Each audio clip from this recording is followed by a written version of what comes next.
नमस्कार, आप देख रहे हैं अपना बिहार। मैं हूं आपके साथ विभा उपाध्याय। शिक्षक बहाली से जुड़ी हुई बड़ी खबर इस वक्त आ रही है। बीएड अभ्यर्थियों को फिलहाल कोई राहत नहीं मिली है। 3,90,000 अभ्यर्थियों को राहत नहीं मिली है। अभी प्राइमरी में डीएलएड अभ्यर्थियों का रिजल्ट ही जारी किया जाएगा। शिक्षा विभाग और बीपीएससी की बैठक में यह बड़ा फैसला, जिसमें डीएलएड अभ्यर्थियों के रिजल्ट को जारी किए जाने की बात सामने आई है।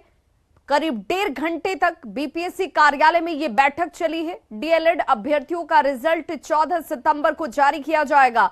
दूसरे फेज की शिक्षक बहाली को लेकर भी फैसला, जिसमें अक्टूबर माह से शुरू होगी बहाली की प्रक्रिया। प्राइमरी से लेकर +2 तक के लिए बहाली निकलेगी और 6वीं से लेकर 8वीं तक के लिए ये बड़े पैमाने पर बहाली की जाएगी। के पाठक और अतुल प्रसाद ने मिलकर बैठक की और उसके बाद ये बड़ा फैसला लिया गया है शिक्षा विभाग और बीपीएससी की बैठक में, जिसमें दूसरे फेज की बहाली को लेकर के भी अब फैसला किया जा चुका है। यानी कि 6वीं और 8वीं के लिए भी बड़े पैमाने पर बहाली जो है वो निकाली जाएगी। प्राइमरी से लेकर +2 तक के लिए यह बहाली निकलने वाली है।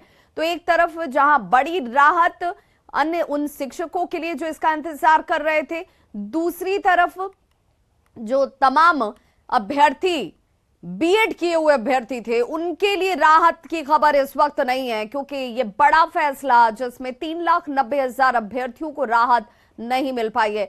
पटना से हमारे सहयोगी रजनीश इस वक्त ज्यादा जानकारी के साथ फोन लाइन पर जुड़ चुके हैं। रजनीश, बीएड अभ्यर्थियों को जिस बात की आशंका थी, जिस बात का डर था, वही नजर आ रहा है। अभी उनके लिए कोई राहत नहीं दिख रही है। देखिए, तकरीबन 1.5 घंटे तक बैठक चली है के पाठक और बीपीएससी के चेयरमैन अतुल प्रसाद के साथ साथ बिहार विद्यालय परीक्षा समिति के अधिकारियों के साथ। जो महत्वपूर्ण फैसले लिए गए हैं फिलहाल वो बीएड अभ्यर्थियों को लेकर है। बता दें आपको कि 1 to 5 यानी प्राइमरी के लिए जो बीएड अभ्यर्थी अपियर हुए थे परीक्षा में, उन अभ्यर्थियों का रिजल्ट फिलहाल पूरी तरह से रोक लगाने का फैसला लिया गया है। हालांकि बीपीएससी ने पूरा पत्ता साफ नहीं किया है कि ये बहाली से पूरी तरह बाहर हो जाएंगे या तात्कालिक रोक लगाई गई है, लेकिन ये खबर आ रही है कि इस रिजल्ट में बीएड अभ्यर्थियों का रिजल्ट जारी नहीं हो रहा है।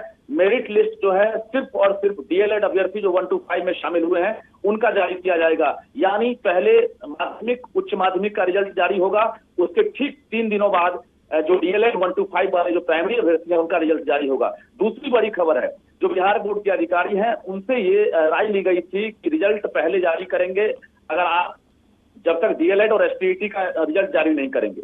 तो ये बिहार बोर्ड के अधिकारियों ने आश्वस्त कर दिया है कि 14 सितंबर को ही हम डीएलएड का रिजल्ट भी जारी कर रहे हैं, ताकि जो अपियर स्टूडेंट हुए थे डीएलएड वाले, अपियरिंग वाले, उनके लिए भी रिजल्ट जारी हो सकता है। दूसरी बड़ी खबर, जो एस्टेट परीक्षा चल रही है 15 सितंबर तक, उससे भी अभ्यर्थी जो अपियरिंग वाले शिक्षक बहाली में शामिल हुए हैं, तो उसको लेकर ही बिहार बोर्ड ने कहा कि 1 सप्ताह के भीतर जो है एस्टेट का भी रिजल्ट जारी कर देगा बिहार बोर्ड।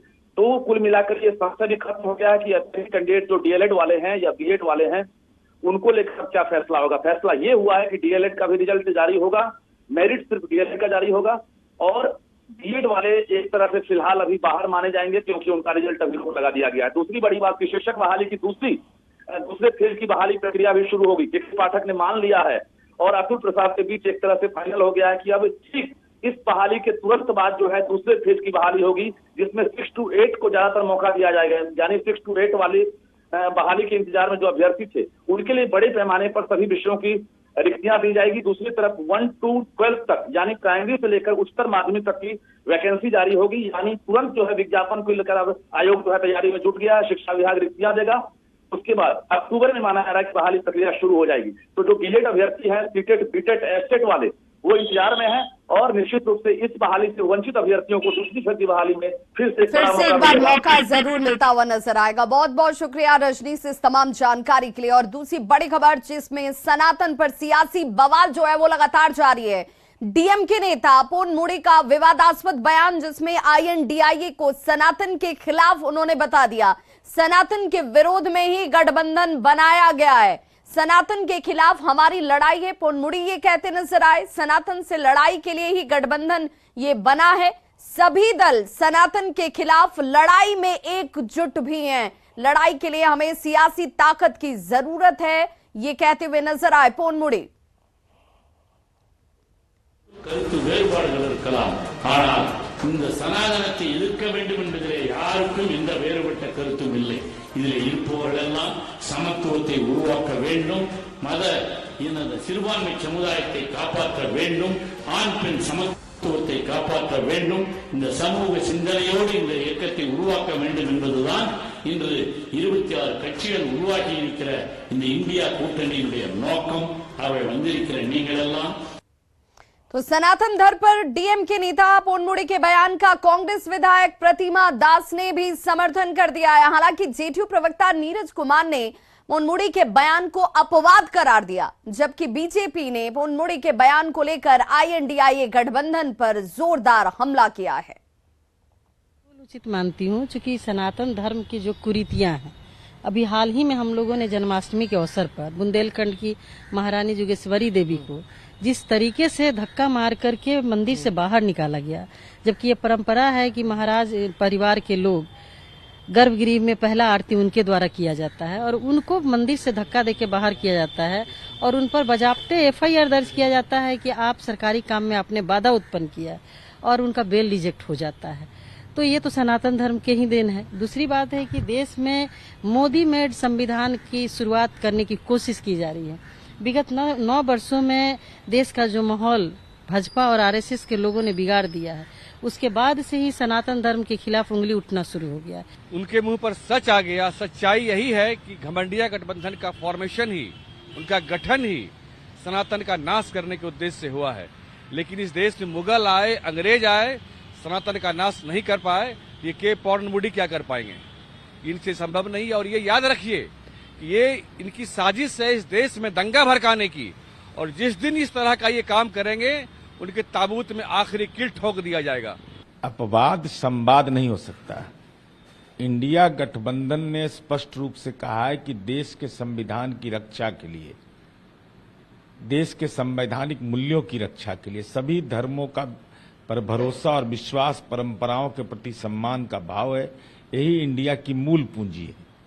तो स्वाभाविक है, अब ऐसे कोई बयान दे रहे हैं तो उनका बयान हो सकता है, लेकिन इंडिया गठबंधन का जो नीतिगत निर्णय है उसमें सीधे तौर पर जो संविधान है डॉक्टर भीमराव अंबेडकर का, वही महत्वपूर्ण है। और ऐसे में इस खबर के मायने समझना जरूरी है। अब ऐसे में सवाल ये कि क्या आईएनडीआईए सनातन के खिलाफ है? आईएनडीआईए की लड़ाई बीजेपी के खिलाफ है? आईएनडीआईए गठबंधन मोदी को हटाने के लिए बनाया गया है। आईएनडीआईए को सबसे बड़ा खतरा अगर किसी से है तो मोदी के हिंदुत्व से है। पीएम मोदी का हिंदुत्व जातिवादी राजनीति के खिलाफ है। विकासवादी हिंदुत्व ने जातिवादी राजनीति को परास्त कर दिया है और ऐसे में हिंदुत्व को परास्त किए बगैर आईएनडीआईए चुनाव नहीं जीत सकता। जातिवादी राजनीति क्षेत्रीय पार्टियों के लिए प्राणवायु का काम करती है। पीएम मोदी का हिंदुत्व कांग्रेस के लिए भी खतरा है, और लेकिन कांग्रेस खुलकर सनातन का विरोध नहीं कर सकती। उसे उत्तर भारत में वोट बैंक होने का भी डर है, खतरा है। दक्षिण भारत में वो हिंदुत्व का विरोध कर वोट ले सकती है। सनातन के विरोध से उसे दक्षिण में वोट मिल सकता है, और ऐसे में कांग्रेस ने डीएमके के बयान पर चुप्पी साधी हुई है। क्षेत्रीय दलों को लगता है कि सनातन के विरोध से उसे लॉन्ग रन में फायदा हासिल होगा, और यही वजह है कि सनातन का विरोध इस रूप में किया जा रहा है। हालांकि कांग्रेस इस पर खुलकर कुछ भी कहने से परहेज कर रही है, बच रही है, क्योंकि उसे पता है कि उसका असर उसे दक्षिण में तो फायदे के तौर पर दिखता है, लेकिन उत्तर में नहीं। बीजेपी ने डीएमके नेता पोनमुड़ी के बयान को लेकर सोनिया गांधी की चुप्पी पर भी सवाल उठाए हैं और आरोप लगाया कि सोनिया गांधी भी इस बयान के साथ खड़ी हैं। जो वहां के शिक्षा मंत्री ने कहा है वो एक सच्चाई है, और इनका हिडन एजेंडा है सनातन धर्म का विरोध करके वोट बैंक की पॉलिटिक्स करना। और इस पूरी प्रक्रिया में ये लोग बहुत दिन से लगे हुए हैं। खरगे जी ने भी तो सनातन का विरोध किया था ना, जो उनके सम्मानीय अध्यक्ष हैं। क्या उन्होंने अपने पुत्र के बारे में कोई टिप्पणी किया?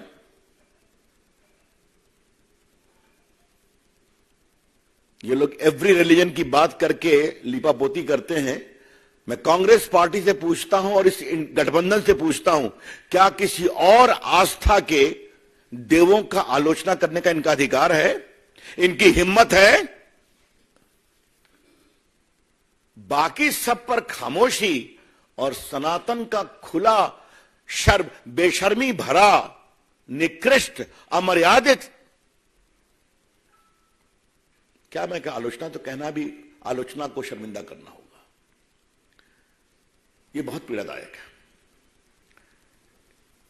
इसलिए फिर पूछता हूं, सोनिया गांधी जी खामोश क्यों है आप? सोनिया गांधी जी, आप अपने कांग्रेस पार्टी की सबसे बड़ी नेता आप ही हैं, पूरी अथॉरिटी आपके पास है। आपकी खामोशी देश को बेचैन करती है और भाजपा की ओर से हमें कहने में जरा भी आपत्ति नहीं है, मौनम स्वीकृति लक्षणम, your silence is an indication of approval.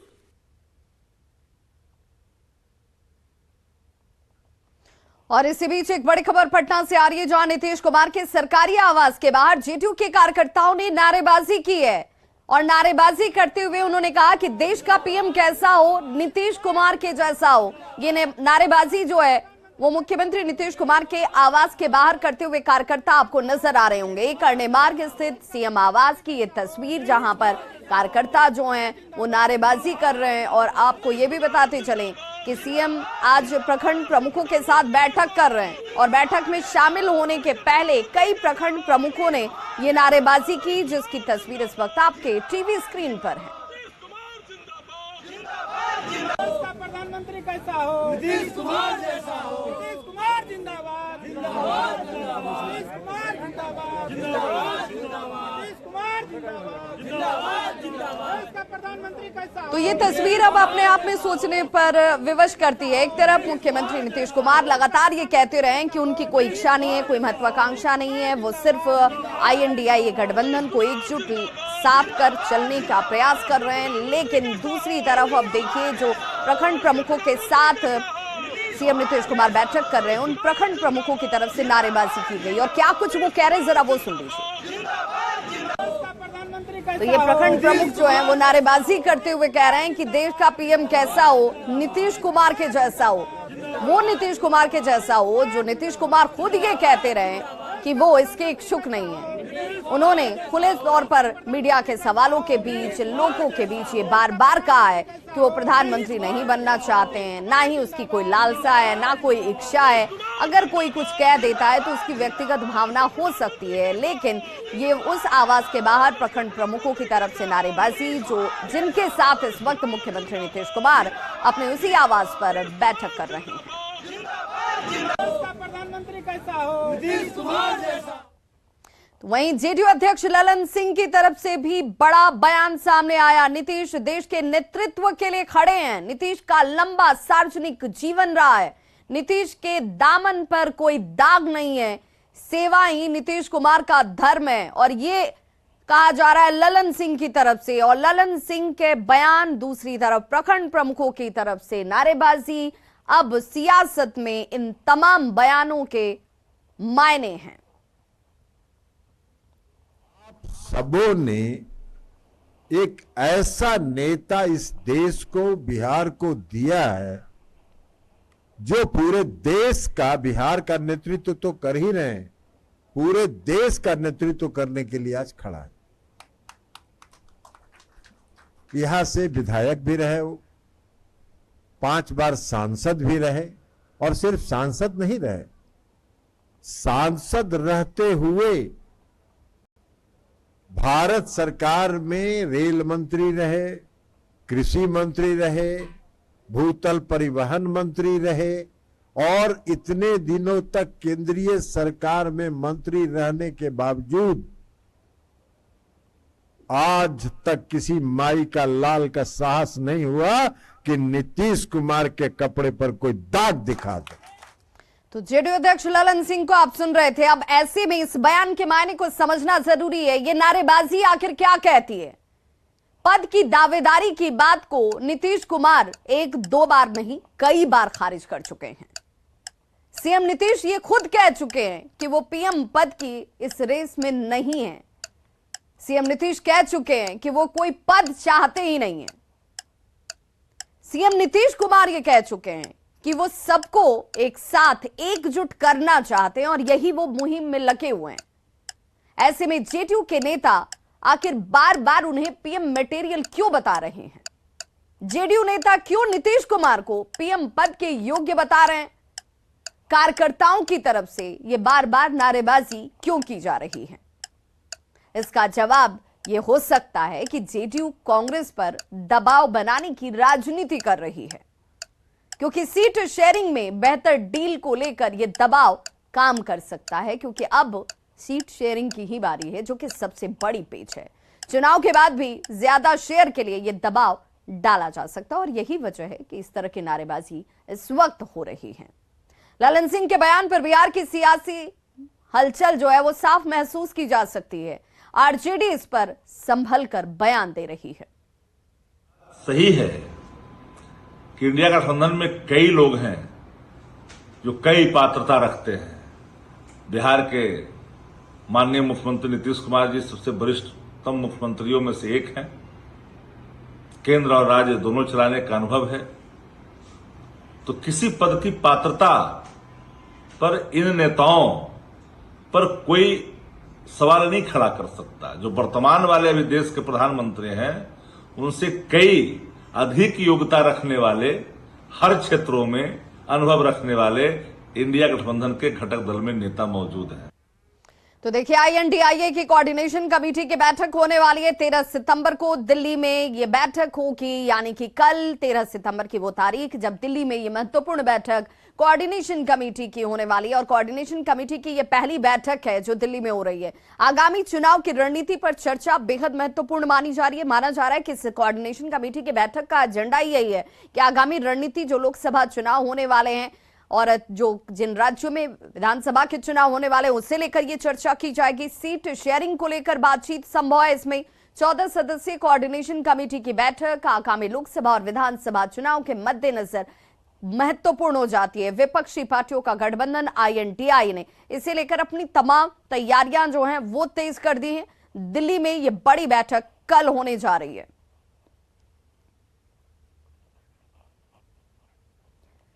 जमीन के बदले नौकरी के मामले में बिहार के डिप्टी सीएम तेजस्वी यादव के खिलाफ दाखिल CBI की सप्लीमेंट्री चार्जशीट पर संज्ञान लेने के मामले में सुनवाई टल गई है। चार्जशीट पर संज्ञान लेने पर राउज एवेन्यू कोर्ट अब 21 सितंबर को सुनवाई करेगा। CBI ने कोर्ट को यह बताया है कि लालू प्रसाद के खिलाफ मामला चलाने के लिए गृह मंत्रालय से अनुमति मिल गई है, लेकिन 3 सरकारी अधिकारियों के खिलाफ मामला चलाने की अभी इजाजत का इंतजार किया जा रहा है। पिछली सुनवाई में CBI ने राउज एवेन्यू को बताया था कि अभी लालू यादव और 3 रेलवे अधिकारियों के खिलाफ मुकदमा चलाने के लिए सरकार से सैंक्शन नहीं मिला है।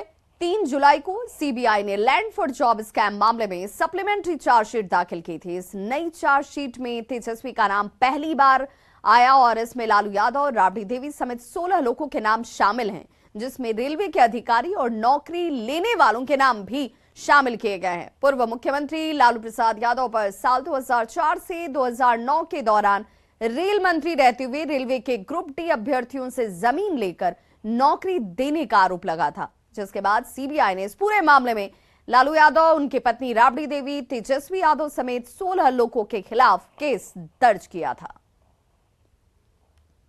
लैंड फॉर जॉब के मामले में लालू प्रसाद यादव की मुश्किलें आने वाले दिनों में बढ़ सकती हैं। दरअसल आज CBI की तरफ से मामले की सुनवाई के दौरान ये कहा गया कि गृह मंत्रालय की तरफ से तत्कालीन रेल मंत्री लालू प्रसाद यादव के खिलाफ मुकदमा चलाने की इजाजत फिलहाल मिल गई है, लेकिन अभी इस पूरे मामले में शामिल 3 रेलवे अधिकारियों के खिलाफ मुकदमा चलाने का सैंक्शन गृह मंत्रालय से नहीं मिला है। बहरहाल राउज एवेन्यू कोर्ट ने मामले की सुनवाई फिलहाल 21 सितंबर के लिए टाल दी है। आपको बता दें कि CBI ने लैंड फॉर जॉब के मामले में एक नई चार्जशीट दाखिल की थी, जिसमें पहली बार बिहार के डिप्टी सीएम तेजस्वी यादव का नाम शामिल किया गया। हालांकि इस पूरे मामले में तेजस्वी समेत लालू प्रसाद यादव, राबड़ी यादव समेत 16 आरोपियों का नाम शामिल किया गया है, जिनके खिलाफ अब भ्रष्टाचार के तहत मुकदमा चलाया जाएगा। आपको बता दें कि आज इस पूरे मामले की सुनवाई 21 सितंबर के लिए टाल दी गई है। सीबीआई की तरफ से कहा गया है कि जल्द ही रेलवे के उन अधिकारियों के खिलाफ भी गृह मंत्रालय से सैंक्शन मिल जाएगा, यानी कि 21 सितंबर को इस पूरे मामले में उम्मीद की जा सकती है कि राउज एवेन्यू कोर्ट की सीबीआई स्पेशल जज बतौर आरोपी इन तमाम लोगों को समन जारी कर सकती है। समन जारी करने के बाद लालू यादव, तेजस्वी यादव समेत तमाम आरोपियों को कोर्ट में पेश होना होगा और उसके बाद जमानत लेनी होगी। इस पूरे मामले में सीबीआई लगातार रेलवे में जो घोटाला हुआ था लैंड फॉर जॉब को लेकर, उस पूरे मामले में अलग अलग जोन पर इन्वेस्टिगेशन कर रही है। इससे पहले भी सीबीआई की तरफ से एक चार्जशीट दाखिल कर दी गई थी, जिसमें फिलहाल लालू यादव को आरोपी बनाया गया था। अब ये दूसरी जो चार्जशीट दाखिल की गई है, उसमें पहली बार तेजस्वी यादव का नाम शामिल किया गया है, यानी कि अब आने वाली 21 सितंबर की सुनवाई बेहद अहम होगी। माना जा सकता है कि 21 सितंबर को राउज एवेन्यू कोर्ट जब सुनवाई करेगा तो इन तमाम आरोपियों के खिलाफ समन भी जारी कर सकता है। कैमरामैन हरीश के साथ सुशील पांडे, न्यूज़ 18 दिल्ली। और ऐसे में ये जानना जरूरी है कि आखिर नौकरी के बदले जमीन देने का ये मामला क्या है। रेलवे में नौकरी के बदले जमीन रजिस्ट्री करने का आरोप है और ऐसे में अब इसे लेकर 21 तारीख पर जाकर सबकी निगाहें टिक गई हैं, क्योंकि उस दिन की जो सुनवाई होगी कोर्ट में, राउज एवेन्यू कोर्ट में, यह सुनवाई बेहद महत्वपूर्ण हो जाएगी। पूर्व रेल मंत्री लालू प्रसाद के खिलाफ मुकदमा चलाने की इजाजत गृह मंत्रालय से मिलने के बाद बीजेपी ने लालू प्रसाद पर जमकर निशाना साधा है। कौन भुगतेगा? कोई दूसरा भुगतेगा क्या?